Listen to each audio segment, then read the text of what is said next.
नमस्कार. मराठी कथा संमेलन सादर करीत आहे साहित्यरत्न लोकशाहीर अण्णाभाऊ साठे लिखित कादंबरी आवडी भाग दुसरा.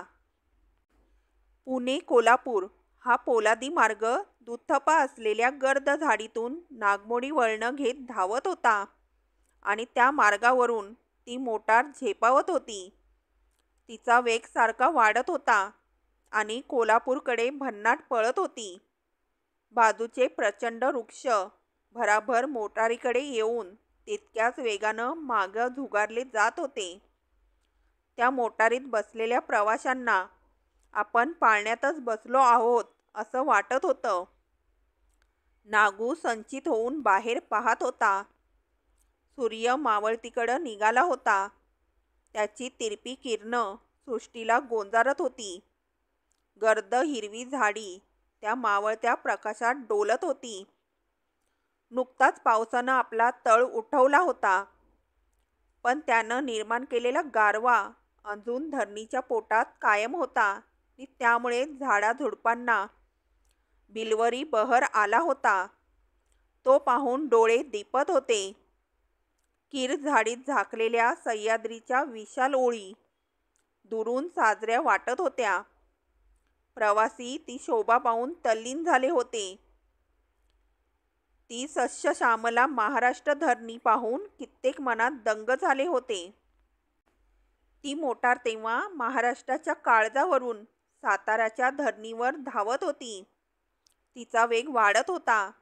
त्यानं वारा लाजला होता आणि तो खिडकीत येऊन किंचाळत होता. जणू ती मोटार त्याला मागं टाकून त्याचा अपमानच करीत होती.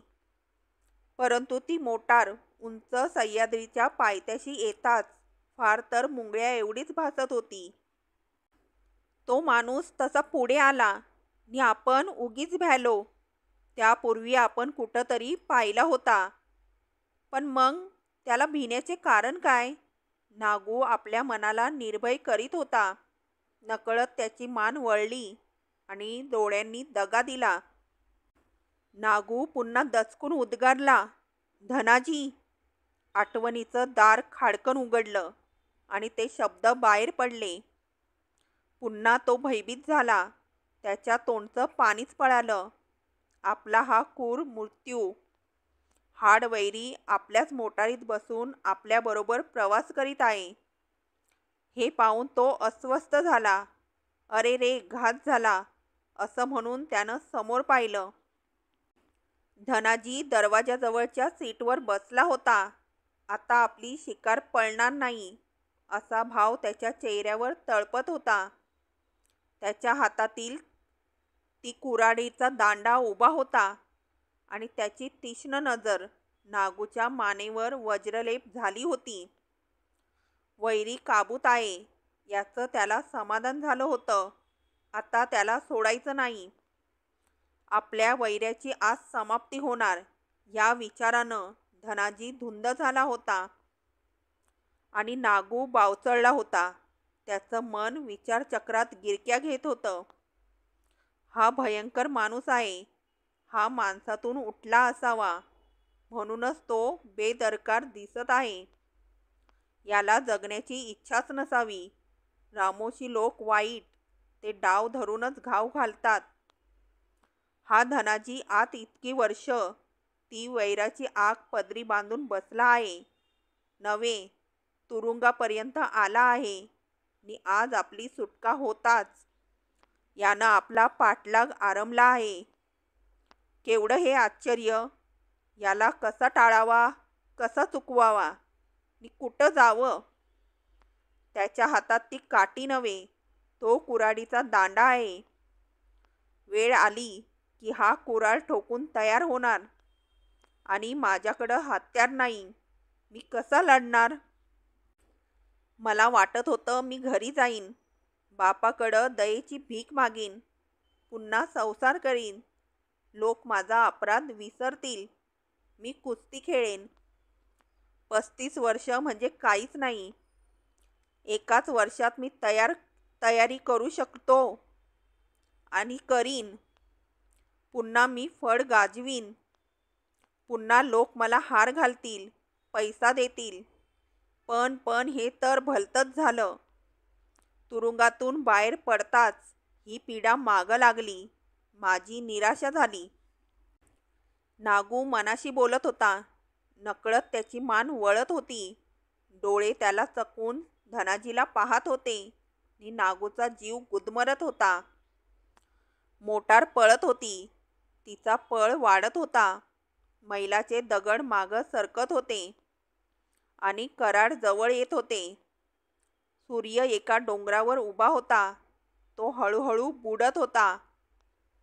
सावल्या पूर्वेकडे तोंड करून नाक घासीत होत्या. नागू स्वतःवर संतापला. डोक्यातील विचार त्याने झटकून बाहेर पाहिलं. त्याच्या डोळ्यासमोर सूर्य मावळला. सज्जनगडाची आकृती दूर गेली. त्या सुंदर प्रवेशद्वारावर अंधार पसरू लागला. समोर वाढणारा अंधार पाहून नागूच्या काळजात धस्स झालं. त्यानं गरकन वळून धनाजीकडं पाहिलं. आलं कराड, एक प्रवासी केकाटला. तसे सर्वच बाहेर पाहू लागले. कोयना पुलावर येताच मोटारीचा वेग कमी झाला. प्रवाशांनी खिशातील नाणी काढून कोयनाबाईला अर्पण केली. हात जोडले आणि मोटार कराड शहरात शिरून एस.टी. स्टँडवर आपल्या जागी थांबली. उतारूंनी कालवा केला. एकच पळापळ झाली. कुणी हॉटेलात मुरकंड दिली तर कुणी बिडी पेटवली. काही जण मुतारीकडे पळाले आणि भिकाऱ्यांनी खिडक्या धरल्या. भाजलेली मक्याची कणसं नाचू लागली. एका आण्याला 2 रावसाहेब असा गलका वाढला. एक घिसाडी कुऱ्हाडीची टोपली घेऊन खिडकीत येऊन ओरडू लागला. अस्सल पोलाद साहेब, वानगी चालीची कुऱ्हाड. घिसाड्याच्या त्या आरोळीनं एक प्रवासी चिडला आणि दुसऱ्याला म्हणाला, पाहिलंत, हा सातारा, हे सातारी लोक, यांना सर्व काही आहे, पण एक नाही, आणि ते म्हणजे डोकं. त्यानं स्वतःच्या डोकीवर टिचकी मारून दाखवली. मान वर करून घिसाडी म्हणाला, कसं काय डोसकं नाही म्हणता? अव डोसकं हाय, म्हणूनच ही कुऱ्हाड झाली की.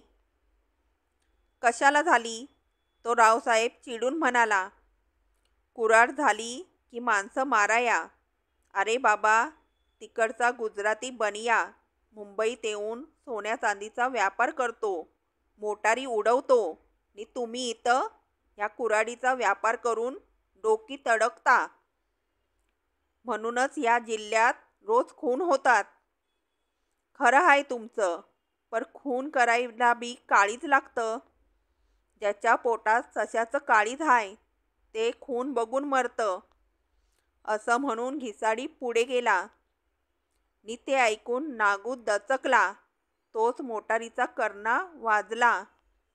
प्रवासी पळत येऊन आपापल्या जागी बसले नि मोटार पुढं निघाली.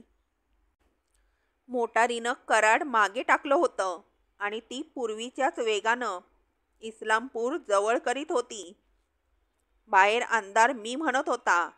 अंधारात चाकं चरचरत होती. आपलं काळीजच त्या चाकाखाली चिरडलं जात आहे असं नागूला वाटत होतं. तो स्वतःशी बोलत होता. वाईट झालं, आपण आज सुटलो नि ही धनाजीची पीडा मागं लागली. अंधार तर असा झाला आणि धनाजी नक्कीच आपला मार्गे लागला आहे.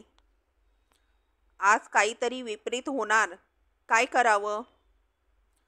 गपकन मोटार कासेगाव स्टँडवर थांबली. तिच्या दिव्याच्या प्रकाशात समोर एक पाटी दिसली.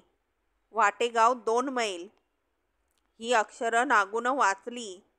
2 उतारू उतरले, एक चढला.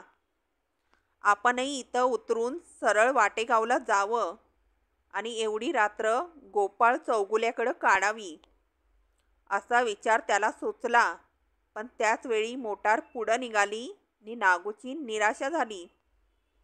त्यानं शांत बसण्याचा प्रयत्न केला, पण त्याला भीती शांत बसू देत नव्हती. ती विचारांची भूतं उठवून त्याला हैराण करीत होती. आता ते इस्लामपूरही येऊन जाईल. मग ही मोटार त्या वैरान माळावर त्या वडाच्या झाडाखाली थांबेल. तिथं मला उतरावं लागेल. तिथंच धनाजीही उतरणार. तो या काळोखात मला 2 मैल तांदळवाडीला जाऊ देणार नाही. आई बाप बहीण भाऊ गाव नि गावकरी कुणाचीच भेट होणार नाही. आज आपलं मरण निश्चित आहे. काय हे नशीब. मी पाठीवर मरण घेऊन घरी जात आहे. हे सर्व त्या पापाचं फळ आहे. ते महापाप मला जाळीत आहे, गारद करीत आहे. खरंच ते महापाप होतं. बहीण भावाचं नातं रेशमासारखं मऊ आणि कापसासारखं नाजूक असतं. पण मी त्याची कदर केली नाही. आवडी माझी सख्खी बहीण याचा मी विचार केला नाही. ती देखणी तरुण आवडी, केळीच्या कोंबासारखी आवडी. त्या भयान रात्री त्या ओसाड जागी, त्या आंब्याखाली, त्या ओल सावलीत नको नको म्हणत होती. हे पाप करू नको म्हणून हात जोडीत होती, पाय धरीत होती, मला सोड म्हणत होती. काकुळतीला येऊन आर्जवीत होती. पण मी तिचं ऐकलं नाही. माझ्या डोळ्यात कैफ आला होता. मला धुंदीच चढली होती. मला काडीचं दिसत नव्हतं.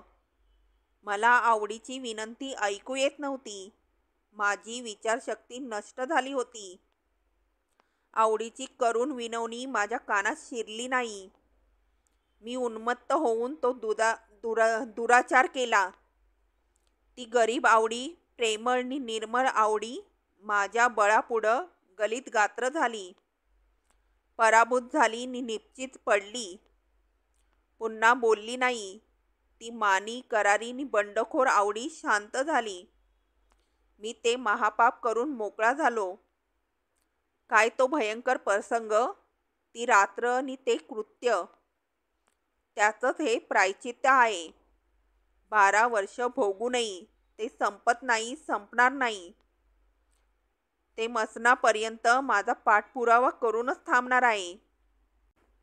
आपल्या देखण्या बहिणीची आवडीची आणि स्वतःच्या त्या कुकर्माची भयंकर आठवण होऊन नागूचे डोळे आसवांनी भरले आणि त्यानं पुन्हा परतून पाहिलं. पुन्हा त्याचं मन भीतीच्या वरवंट्याखाली रगडलं गेलं. पण त्याच क्षणी इस्लामपूरच्या पांडू पैलवानाची त्याला आठवण झाली. जुना पैलवान, दोस्त नि वस्ताद. यावेळी नक्कीच मदत करील. त्यानं एक रात्र जागा दिली की त्याचे डोंगरा एवढे उपकार होतील. आणि पांडू तसा दिलदार माणूस आहे. तो मला तरी अंतर देणार नाही. एवढा जवळचा माणूस कसा दुर्जन होईल. इस्लामपूर आलं की पांडूकडं जायचं. नागूनं पुढचा विचार केला.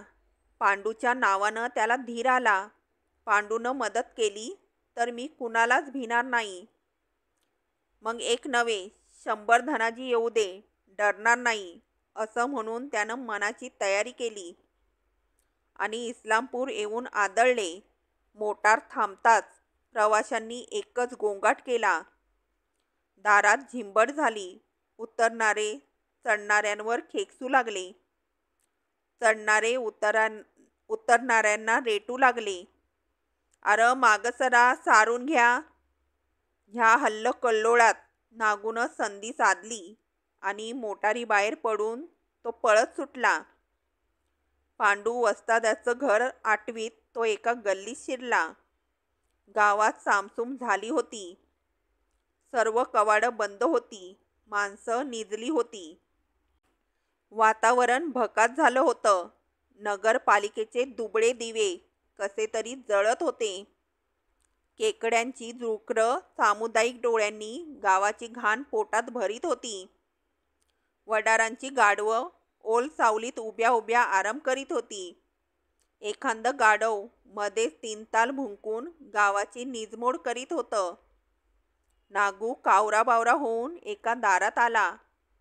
अंगणात पडलेल्या एका म्हाताऱ्याला हलवून त्यानं विचारलं, "आव पाहुणं, पांडू वस्तादाचं घर कुठं आहे तेवढं सांगा." "मोरं जाऊन 3रं घर. म्हाताऱ्यानं डोळे झाकून उत्तर दिलं आणि नागूनं पळत जाऊन ते दार ठोठावलं. उशिरानं पांडू वस्ताद नावाचा एक हाडाचा सापळा बाहेर आला. तो उघडा बंब होता. त्यानं फक्त पैलवान म्हणून लंगोटी नेसली होती आणि तो घडोघडी जांभया देत अंग खाजवीत होता. तो नागूकडं मुळीच पाहत नव्हता आणि बोलत नव्हता. कुठंतरी पाहत, जिकडं हात जाईल तिकडं खराखरा खाजवीत तो नागू चुळबुळ करीत होता. नागू चुळबुळ करीत म्हणाला, कसं काय पैलवान, बरं हाय का? आणि पांडू वस्ताद टिरी खाजवीत म्हणाला, व्हय हाय की बरं, पर म्या पैलवानकी सोडून मायदळ दिवस झालं. तुम्ही कंच्या गावचं? हे ऐकून नागू अवमानित झाला. म्हणाला, काय म्हणता, मला तुम्ही ओळखलं नाही? नाही बा, देवचान. एवढं बोलून पांडूनं तोंड पसरून प्रचंड जांभई दिली आणि तोंड पसरून आपल्या डोसक्यात नाही आलं हे शब्द त्यानं कसं तरी उच्चारले. अहो असं कसं वस्ताद? नागू चरपडून म्हणाला, मी तो तांदळवाडीचा नागू चौगुला. अहो मी तुमच्या तालमीत कुस्ती शिकलो. तुम्ही माझे वस्ताद. तुमचा माझ्यावर फार जीव होता. असं असं आता आलं डोसक्यात.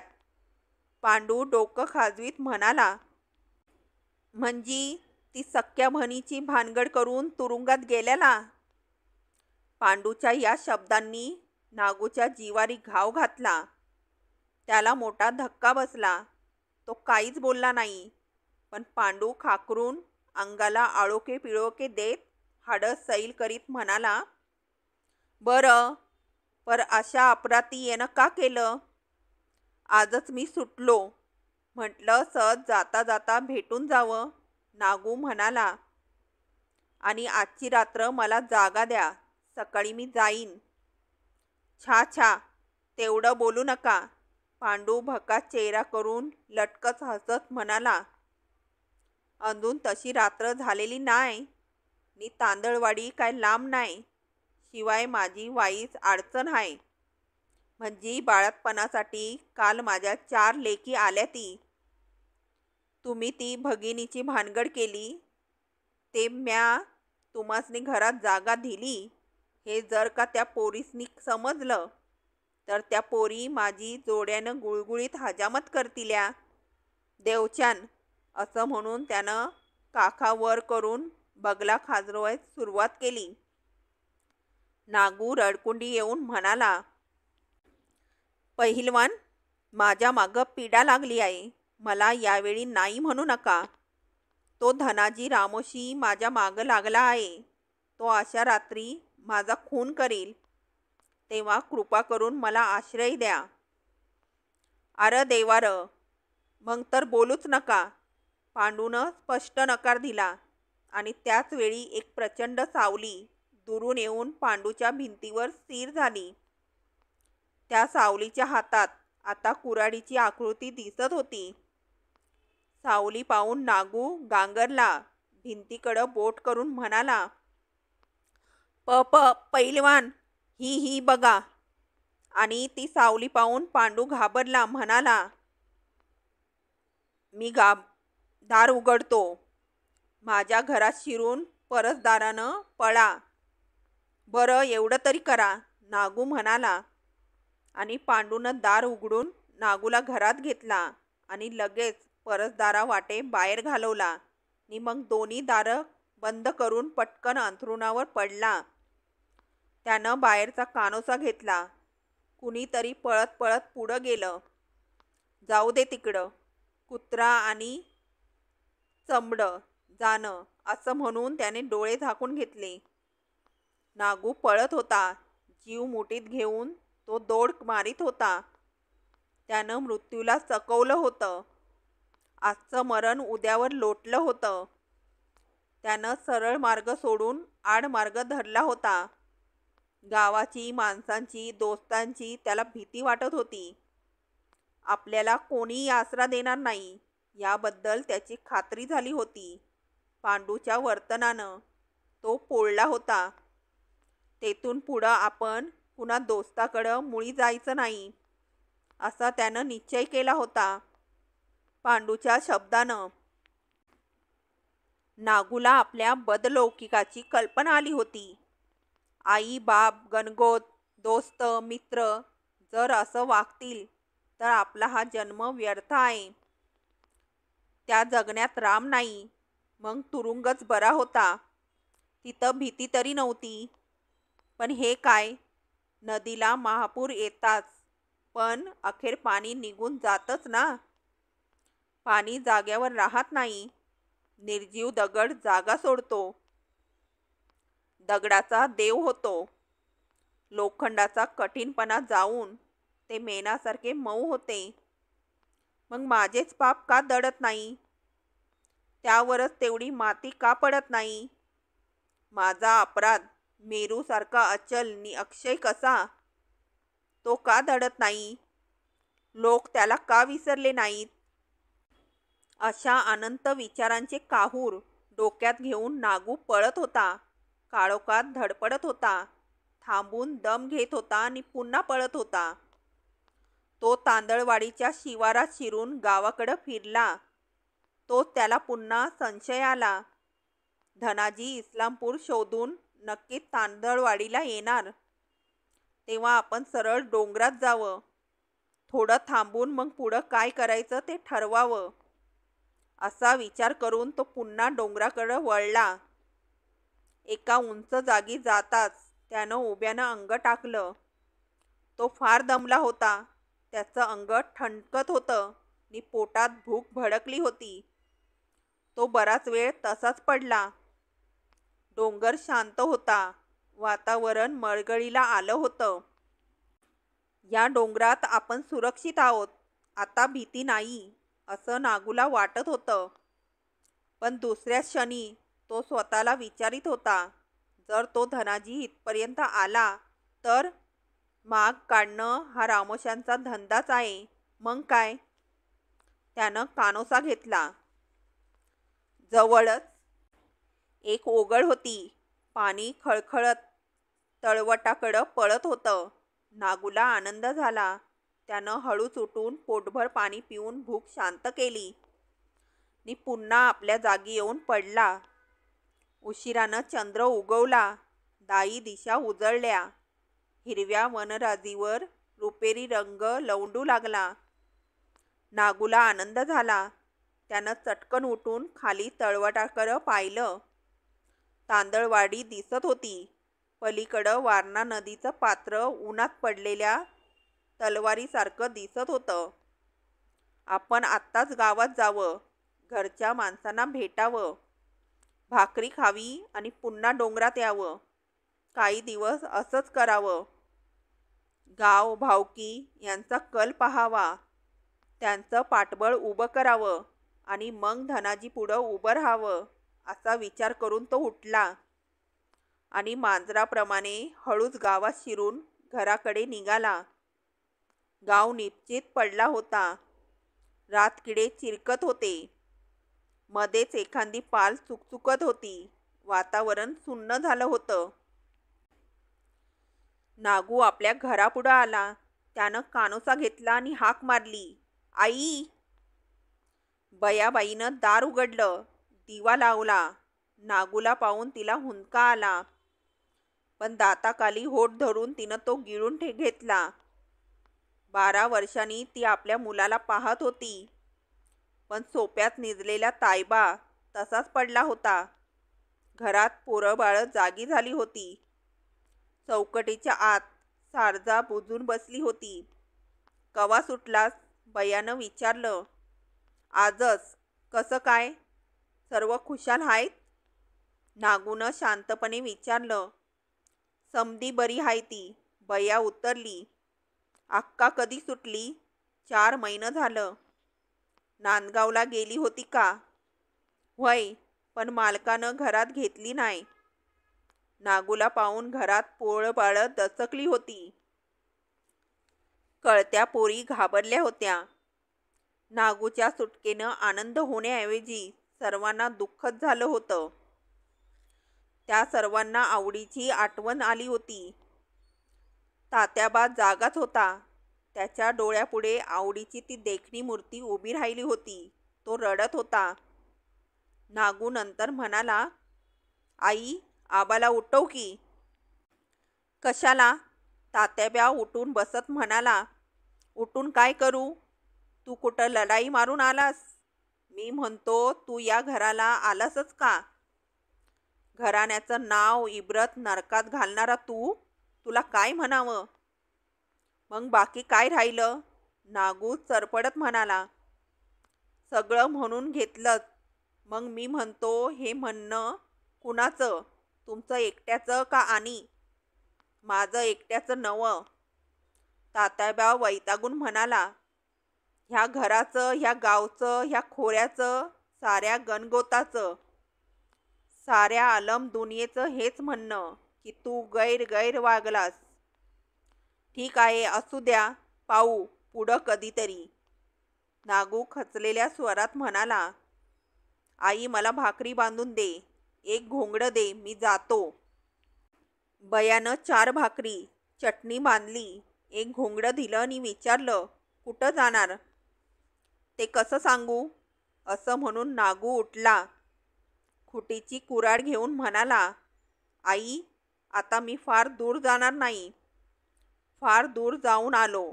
आता मला पुन्हा दूर लोटू नका. मी तुरुंगातून सुटलो आहे, पण मी सुखात नाही. माझं मरण माझ्या पाठीमागं लागलं आहे. तुम्ही मला आधार दिला तरच मी जगेन, नाहीतर माझा भरोसा नाही. माझा तो एकच अपराध पोटात घेऊन मला क्षमा करा. पुढं तो बोलूच शकला नाही. त्याचा कंठ दाटला आणि बयाबाईनं कपाळावर हात मारून घेतला. आईच्या काळजाचं पाणी झालं. ती स्वतःचं तोंड दाबून रडू लागली.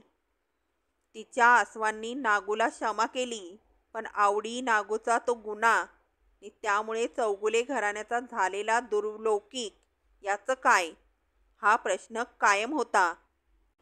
नागू मग थांबला नाही. तो सरळ डोंगरात गेला. उघडी काठी बसून त्यानं भाकरी खाल्ली, पाणी प्याला आणि झाडाखाली घोंगडं अंथरून उतानं पडला. पोटावर कुऱ्हाड घेऊन तो आकाशात पाहू लागला. गगनात चांदण्यांनी गर्दी केली होती. तो मोकळा वारा, तो सुंदर प्रदेश, ती आनंदी वृक्षराजी. तिथं भीती नाही, वॉर्डर नाही, दंडाबेदी नाही. जे आहे ते सर्व मुक्त आहे, स्वतंत्र आहे. इथंच जगावं आणि याच वातावरणात मरावं असं त्याला वाटलं. परंतु लगेच आपण घर असून आज वनवासी आहोत याची जाणीव होऊन तो दुःखी झाला. आठवणी डिवचल्या आणि पुन्हा त्याच्या मनात काऊर उठलं. आपलं होतं कसं आणि झालं कसं? पूर्वी चांगलं होतं, आज वाईट झालं आहे. आणि जे वाईट झालं आहे ते आवडीमुळे झालं आहे. आवडीचं नाव त्याच्या जिभेवर येताच आवडीची सुंदर मूर्ती त्याच्या डोळ्यापुढे तरळू लागली. ती आनंदित आवडी कधी हसत होती, तर कधी तोंडाला पदर लावून, मान तिरपी करून लाजळूच्या प्राणाप्रमाणे अंगाचा मुकटा करून घेत होती. मध्येच संतापत होती, रडत होती, पण मध्येच ती दीनवाना चेहरा करून हात जोडत होती. नागू पाहत होता. जखमी पाखरासारखा चरफडत आवडीची नाना रूपे तो पाहत होता. मग त्याला सहन झालं नाही. तो वेडावला आणि ओरडला, आवडी. मग त्यानं डोळे मिटून घेतले आणि लगेच त्याच्या बंद डोळ्यापुढे प्रसंगाचं एक माळ साकार होऊन सरकू लागली.